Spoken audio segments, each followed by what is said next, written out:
इस फिल्म की कहानी एक ऐसी नन के ऊपर आधारित है जिसे अपने ही स्टूडेंट से प्यार हो जाता है। अब वो उसको पाने के लिए क्या क्या कारनामे करती है, ये हम आज की इस एक्सप्लेनेशन में देखने वाले हैं। आज मैं जिस फिल्म को एक्सप्लेन करने वाला हूँ उसका नाम है बैड सिस्टर और ये फिल्म 2015 में रिलीज हुई थी। मूवी की शुरुआत में हम जेसन नाम के एक लड़के को देखते हैं। जेसन को म्यूजिक बहुत पसंद था और वो अपने वीडियोस को सोशल मीडिया पर पोस्ट किया करता था। जेसन के स्कूल की छुट्टियां खत्म हो चुकी थी, इसलिए उसके मॉम और डैड जेसन और उसकी बहन जोई को वापस स्कूल छोड़ने आए थे।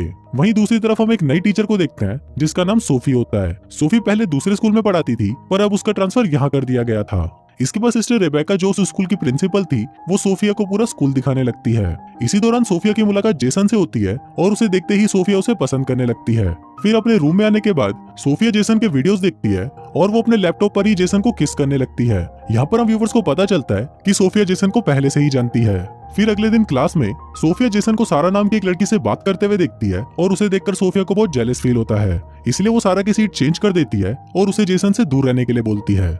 इसके बाद मॉर्निंग प्रेयर के टाइम सोफिया जोई को प्रेयर करने के लिए बोलती है, जो कि काफी अजीब था क्योंकि मॉर्निंग प्रेयर हमेशा नन्स ही बोलती हैं। इसके साथ ही वो खुद भी प्रेयर नहीं बोलती क्योंकि उसे प्रेयर करना आता नहीं था। फिर क्लास खत्म होने के बाद सोफी जेसन से पूछती है कि क्या सारा तुम्हारी गर्लफ्रेंड है, जिस पर जेसन उसे बोलता है कि नहीं, हम सिर्फ दोस्त हैं। जिसको सुनने के बाद सोफी अंदर ही अंदर बहुत खुश होती है। लेकिन अगले दिन जब वो सारा और जेसन को किस करते हुए देखती है तो गुस्से में वो अपने हाथ में पकड़े क्रॉस को इतना जोर से दबाती है कि उसके हाथ में से खून निकलने लगता है। यहाँ पर हम देखते हैं कि सोफिया एक साइको है और वो जेसन को पाने के लिए कुछ भी कर सकती है। इसके बाद वो सारा को धमकी देती है कि अगर वो जेसन के नजदीक भी गई तो उसके साथ बहुत बुरा होगा। फिर क्लास खत्म होने के बाद सोफी जेसन से मिलती है और उसे पूछती है कि तुमने मुझसे झूठ क्यों बोला कि सारा तुम्हारी दोस्त है। अब उसके इस सवाल का जेसन के पास कोई जवाब नहीं था। इसके बाद सोफिया जेसन को स्कूल के बाद उसके रूम में आने के लिए बोलती है और कहती है कि मुझे तुमसे कोई इंपॉर्टेंट बात करनी है। फिर स्कूल के बाद जब जेसन सोफिया से मिलने जाता है तो वो देखता है कि उसके रूम का दरवाजा खुला है और सोफिया अंदर अपने कपड़े चेंज कर रही है। दरअसल ये सब सोफिया का ही प्लान था और वो जेसन को अपनी तरफ अट्रैक्ट करने के लिए ये सब कर रही थी।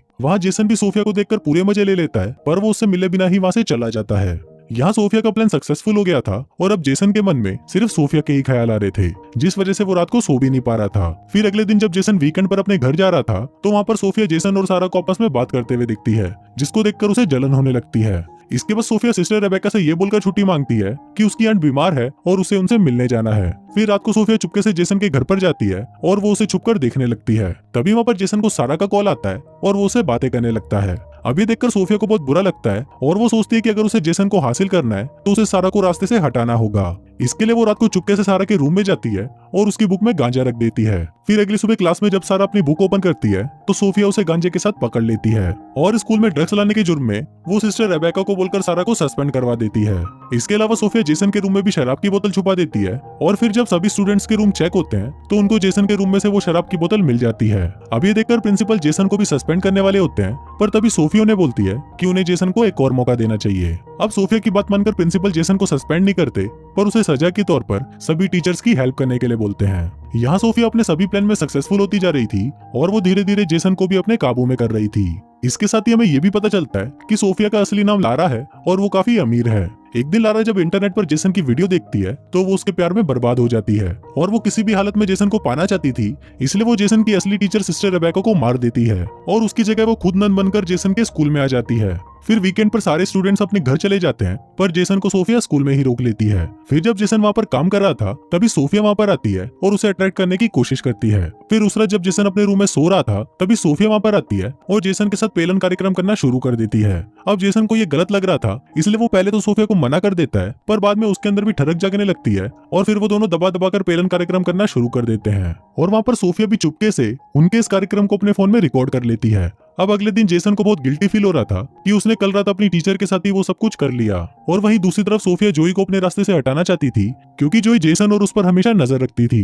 इसके लिए सोफिया जानबूझकर जोई को टेस्ट में कम मार्क्स देती है, जिसको देखकर जोई को बहुत बुरा लगता है। पर तभी सोफिया उसे कहती है कि वो उसे एग्जाम देने का एक और मौका देगी और फिर वो जोई को क्लास के बाद उसे अकेले मिलने के लिए बोलती है। फिर क्लास खत्म होने के बाद और जोई के वहाँ आने से पहले सोफिया एग्जाम की आंसर शीट को डेस्क के ऊपर रख देती है और फिर जब जोई वहाँ पर आती है तो उसके हाथ वो आंसर शीट ही लगती है, जिस पर सोफिया उस पर चीटिंग का इल्जाम लगा देती है और वो सिस्टर रेबेका के पास जाकर उसे जोई को सस्पेंड करने के लिए बोलती है। लेकिन यहाँ पर उसका प्लान फेल हो जाता है क्योंकि सिस्टर रेबेका जानती थी कि जोई पढ़ने में बहुत होशियार है, इसलिए वो उसकी इस गलती के लिए जोई को माफ कर देती है। फिर सोफिया के वहां से जाने के बाद जोई सिस्टर रेबेका को सोफिया की सारी बातें बता देती है। वो उसे कहती है कि उसे सोफिया बिल्कुल भी ठीक नहीं लगती, पर रेबेका को लगता है कि शायद जोई गुस्से में ऐसा बोल रही है, इसलिए वो उसकी बातों पर ज्यादा ध्यान नहीं देती।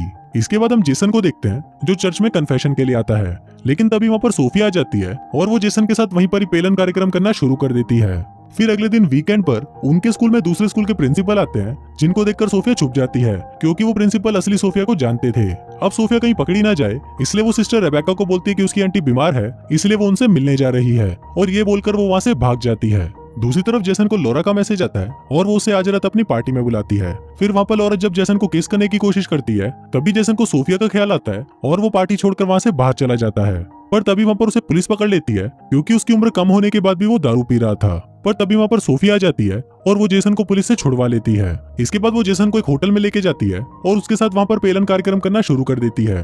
पर तभी जेसन उसे रोक देता है और यहाँ पर हम सभी व्यूअर्स का मूड खराब हो जाता है। वो सोफिया को बोलता है कि वो उसे कोई प्यार नहीं करता, बल्कि उसे तो रोज दुख होता है कि उसने उसके साथ वो सब कुछ किया। अब ये बोलकर जेसन वहां से चला जाता है और ये सुनकर सोफिया भी गुस्से से पागल हो जाती है। फिर वीकेंड खत्म होने के बाद जब क्लास वापस स्टार्ट होती है तब वहां पर सारा वापस लौट आती है, जिसको देखकर सोफिया को बहुत बुरा लगता है। फिर क्लास खत्म होने के बाद जब सारा जेसन से बात कर रही थी तो उनको देखकर सोफिया को फिर से जलन होने लगती है। इसके बाद सोफिया सारा के रूम में आती है जहाँ पर वो नहा रही थी। फिर वो उस पर हमला करके उसे मार डालती है और वहाँ पर ऐसी सिचुएशन बना देती है जिससे लोगों को ऐसा लगे कि सारा बाथरूम में फिसल गई और उसका सर दीवार पर लगने से उसकी मौत हो गई।